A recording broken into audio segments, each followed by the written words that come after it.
Hello guys, आज हम एक प्रिंसेस कट ब्लाउज की कटिंग करना सीखेंगे बहुत ही आसान तरीके से। ये फ्रंट जो है लो नेक होगा और पीछे बोर्ड नेक होगा। इसकी कटिंग किस तरह किया जाएगा ये आज हम सीखेंगे बहुत ही आसान तरीके से। तो चलिए वीडियो शुरू करते हैं। तो सबसे पहले एक पेपर ले लेंगे और यहाँ मार्किंग करेंगे। हम पेपर कटिंग करेंगे, बाद में आप कपड़े पे जाकर कर सकते हो। पहले कभी भी फर्मा कटिंग कर लिया जाता है तो ज़्यादा बेहतर होता है। तो देखिए मैंने एक लाइन लगा लिया है। अगर आपको एक्सपीरियंस है तो डायरेक्ट कपड़े कटिंग कर सकते हो, लेकिन पहले पेपर कटिंग करना सीखो तो ज़्यादा बेहतर होता है। तो देखिए मैंने इस तरह से ऊपर मार्किंग लगाया, अब मैं नीचे लगा रहा हूँ, यानी लेंथ का निशान लगा रहा हूँ, फिर हम डॉट पॉइंट का लगाएंगे। तो लेंथ हमारा 15 इंच है, डॉट पॉइंट हमारा 10 हाफ है। तो इस तरह सेम टू सेम लगाना है, जो मेजरमेंट है वही लगाना है। और आप बॉडी मेजरमेंट लेके बनाया करो तो अच्छा बनता है। तो बॉडी मेजरमेंट का ही मैं तरीका बताता हूँ। ये कपड़े को नाप के जो नापते हैं रेडी ब्लाउज को, वो नहीं बता रहा हूँ। उसका तरीका अलग होता है और मैंने एक दो वीडियो बनाया है उसमें, तो उस तरह से आप देख के कर लेना अगर आपको देखना है तो। तो देखिए यहाँ पे शोल्डर हमारा 15 इंच है, तो 7.5 पे हमने निशान लगाया। और यहाँ पे क्या करना है, 1 इंच डाउन करना है शोल्डर को, इससे ज़्यादा नहीं करना है। कोई भी साइज हो इस तरह से करके कर लिया जाता है। नेक की ब्रॉडिंग का निशान मैंने 2.25 पे लगाया है, 3 पे भी लगा सकते हो, कोई प्रॉब्लम नहीं है। 2.5 पे भी लगाओगे कुछ बात नहीं है। तो इस तरह से देखिए अभी मैंने निशान को लगा के स्लोप कर दिया। अब यहीं से हम आर्मोल का लेंथ निकालेंगे तो 7 इंच पे निकालना है। तो कोई भी साइज हो यहाँ निकाल के छोटा बड़ा कर लिया जाता है। तो इस तरीके से मैंने 7 पे निशान लगाया। और अपर चेस्ट को 4 से डिवाइड करेंगे, जितना भी बनता है उतने पे निशान लगाना है। और यहाँ पे 1/4 इंच, आधा इंच जो भी लगाना है आप लगा सकते हो। इसमें आप 1/4 इंच लगाओगे तो चलेगा, लूजिंग के साथ बनाना है। 1 इंच भी चलेगा, कोई प्रॉब्लम नहीं है। ठीक है, तो इसलिए क्योंकि ये अलग ब्लाउज है, यानी कि पीछे से डीप नेक नहीं है, आगे से भी बहुत ज़्यादा नहीं है। तो अभी देखिए मैं यहाँ पे सिर्फ शोल्डर आधा इंच माइनस करना है, तो टोटल 1 इंच हो जाएगा पूरे शोल्डर में। तो इस तरह से यहाँ पे करने के बाद में यहाँ पे और आधा इंच कम करेंगे, यानी कि ये टोटल हो जाएगा 2 इंच। यानी कि जो भी हमारा शोल्डर है उससे 2 इंच अंदर हो जाएगा टोटल। तो इस तरह से आपको करके और नीचे एक स्लोप दे दिया मैं। और यहाँ पे बस्ट का सेंटर निकालेंगे। तो अगर 41 है तो ऐसे हमको 10 से डिवाइड करेंगे तो 4 के प्लस होता है, लेकिन मैं 4 से एक एक पॉइंट नीचे, यानी कि 4 इंच में एक सूत कम पे हम निशान लगा लेंगे। और यहाँ पे आके उससे 1/4 इंच नीचे, यानी 3-4 इंच कम करके यहाँ पे निशान लगा लेंगे, यहाँ पे वेस्ट के लाइन पे। और एक निशान हम यहाँ पे 1/4 इंच के करीब यहाँ पे नीचे की तरफ झुका के इस तरह से शेप दे देंगे। तो ये अच्छी तरह से लगाने से क्या होता है कि जब भी हम जॉइंट करते हैं तो जॉइंट हमारा स्ट्रेट आता है, वहाँ गड्ढा नहीं पड़ता है। उस तरह करके मैंने देखिए किस तरह से शेप लगा लिया। शेप में अगर कुछ भी दिक्कत दिखता है तो आप दोबारा भी लगा सकते हो, लेकिन मैंने लगाया उस तरह से लगा लो। अभी देखो यहाँ पे शोल्डर जो है, आपको यहाँ से नेक की ब्रॉडिंग लेना है तो यहाँ से लो, और यहाँ से लेना है तो वहाँ से लो। अगर ये सेंटर से लेते हो तो आधा इंच एक तरफ से, आधा इंच एक तरफ से बढ़ जाता है।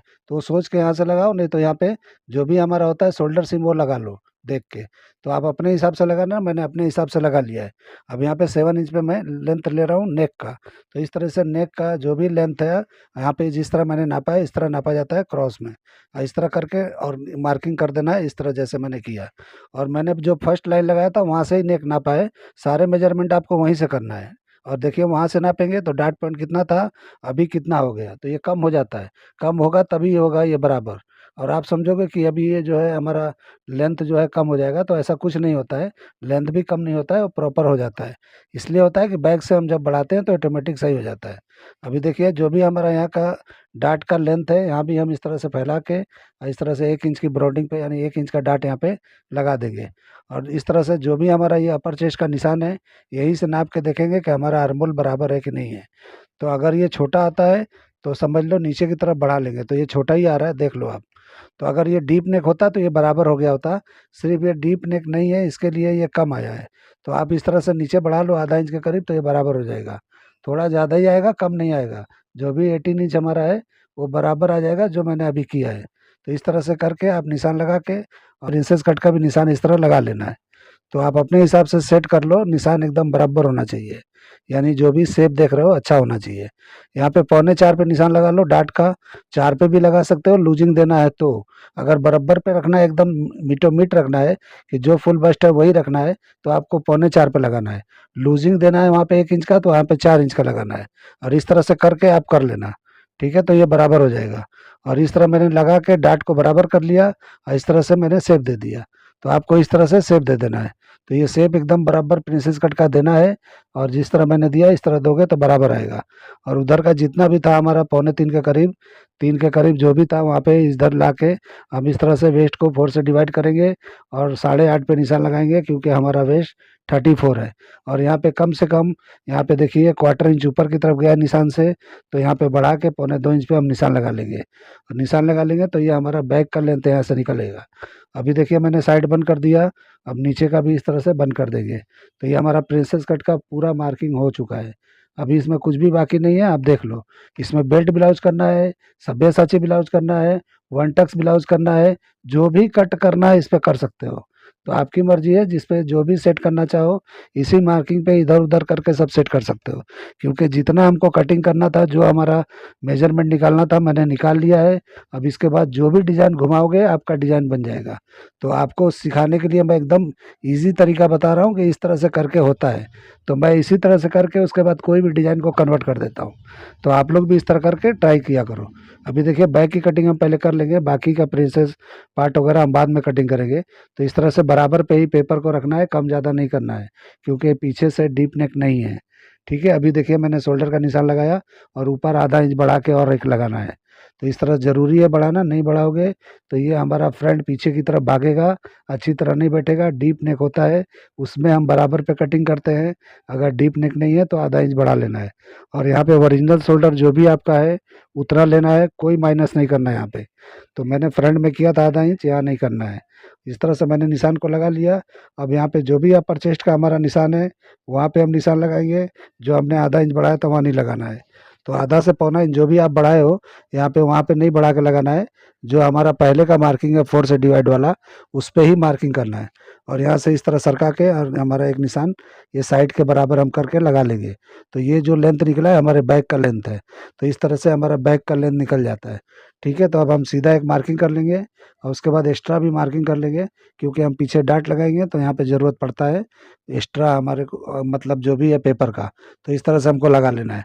अब हम मेजर करेंगे तो जो अपर चेस्ट है 4 से डिवाइड करने के बाद जितना होता है उतने पे लगाना है, यानी कि चेक कर लेना है तो बराबर ही था वो। और यहाँ पे जितना वेस्ट है उतने पे लगा के, यानी 4 से डिवाइड करके, और 1 इंच के करीब डाट को आपको बढ़ा लेना है। इस तरह से करके निशान लगा के बराबर कर लेना है। तो ये साइड हमारा हो गया। अब हम आर्मोल का निशान लगाएंगे। तो सबसे पहले शोल्डर देखेंगे कितना है, और यहाँ पे क्रॉस बैक पे आके आधा इंच कम कर देना है।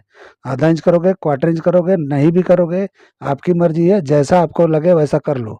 अगर आपको लगता है कि पीछे जो है बल आता है, यानी रिंकल आता है, तो आप यहाँ पे कम कर लेना।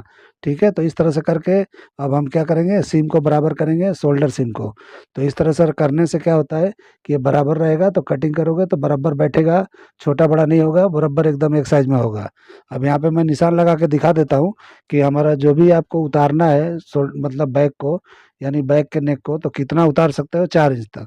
तो स्ट्रेट लाइन भी मैं लगा के दिखा दिया आपको। अब यहाँ से जितना चाहिए उतना लगा लो। तो 4 इंच लगाना है, 3 इंच निकालना है, 2 इंच करना है, जो भी करना है यहाँ पे आप कर लेना अपने हिसाब से। मैं अपने हिसाब से कर रहा हूँ, तो मैं मेजरमेंट लेके नहीं करता हूँ, यहाँ पे अंदाज से ही कर देता हूँ, मैं नापता उपता नहीं हूँ। ठीक है, तो इस तरह से मैंने कर दिया है। तो आप लोग को अगर नाप के करना है तो नाप के कर लो, नहीं नाप के करना है तो मैंने जैसे लगाया वैसे लगा दो। उसके बाद कटिंग कर लेंगे और बाद में हम इसको नापेंगे, आर्मोल को नापेंगे। और उसके बाद में स्लीव्स भी कटिंग करके आपको दिखा देता हूँ।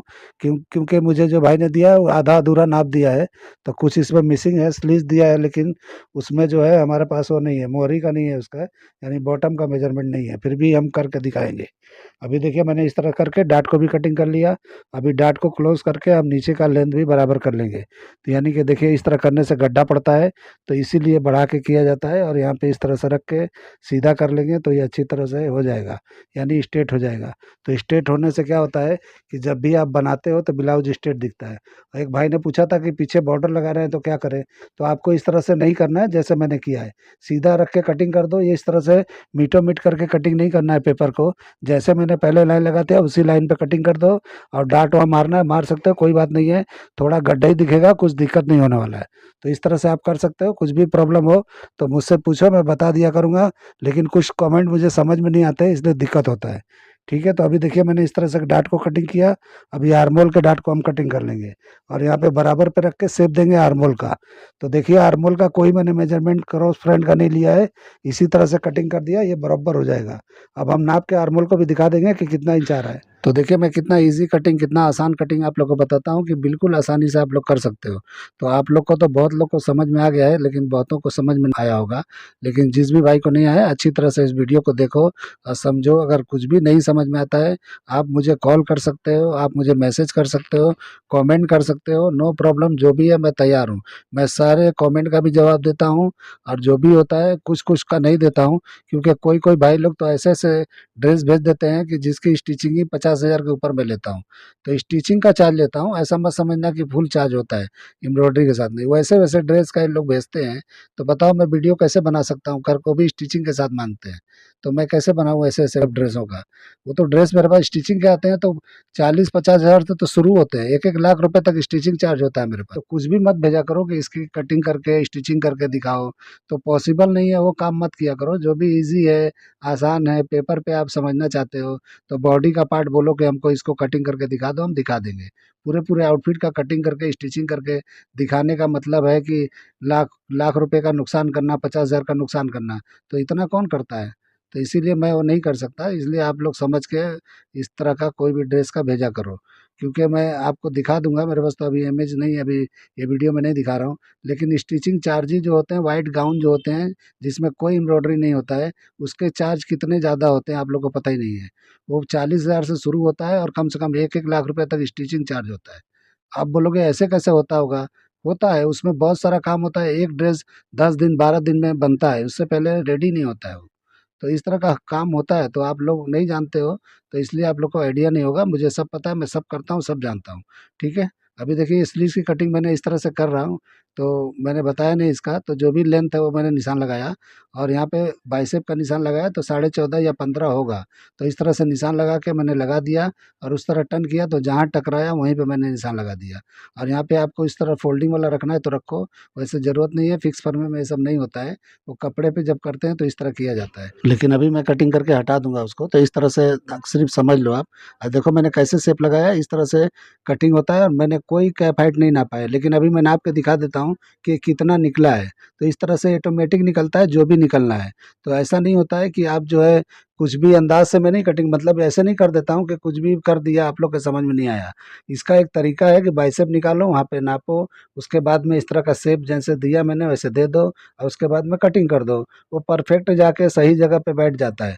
अभी मैं नाप के निकाल दिखाता हूँ आपको कि कितने इंच पे ये बैठा है। तो अभी मैं कटिंग करके निकाल दिया, जो भी एक्स्ट्रा था, तो इस तरह से निकाल देना है। अब मैंने इस तरह से ताल-वाल कटिंग कर लिया, तो ये हमारा परफेक्ट हो गया। मार्किंग कर देता हूँ ताकि आपको दिखाई दे कि मेरा ये शेप किस तरह दिख रहा है, क्योंकि जब एक दूसरे पे इस तरह रख रहे हैं तो दिखाई नहीं दे रहा है। तो इस तरह से करके आप देख लो। तो मेरा ये कटिंग करने का तरीका, ये आइडिया पसंद आया है तो मेरे चैनल को लाइक करो, सब्सक्राइब करो और दोस्तों में शेयर ज़रूर करो। ठीक है? अभी मैं कैप हाइट निकाल के दिखा देता हूँ आपको। तो देखिए लेंथ यहाँ पे कितना निकला है, 4.5 इंच के करीब। तो 4.5 ये इंच का हम यहाँ पे निकालेंगे, तो ज़ाहिर-सी बात है कि 9 इंच का लेंथ है तो 9 4.5 निकला है। फिर भी मैं नाप के आपको दिखा देता हूँ। तो इस तरीके से नाप के और बराबर जितना होता है निकल जाता है। तो इस तरह से सीधी मार्किंग करके और नाप के दिखा देता हूँ आपको। तो इस तरह से ही होता है, बिल्कुल कुछ भी इसमें झंझट नहीं है। वैसे मैंने चेस्ट वगैरह भी नाप को आपको दिखाया तो बराबर ही निकला था। यानी कि आपको लूज़िंग चाहिए होगा तो आप कर लेना। तो मैंने उसमें कुछ बोला नहीं है, आप समझ लेना जो भी होगा। चलिए वीडियो एंड करते हैं। अल्लाह हाफ़िज़।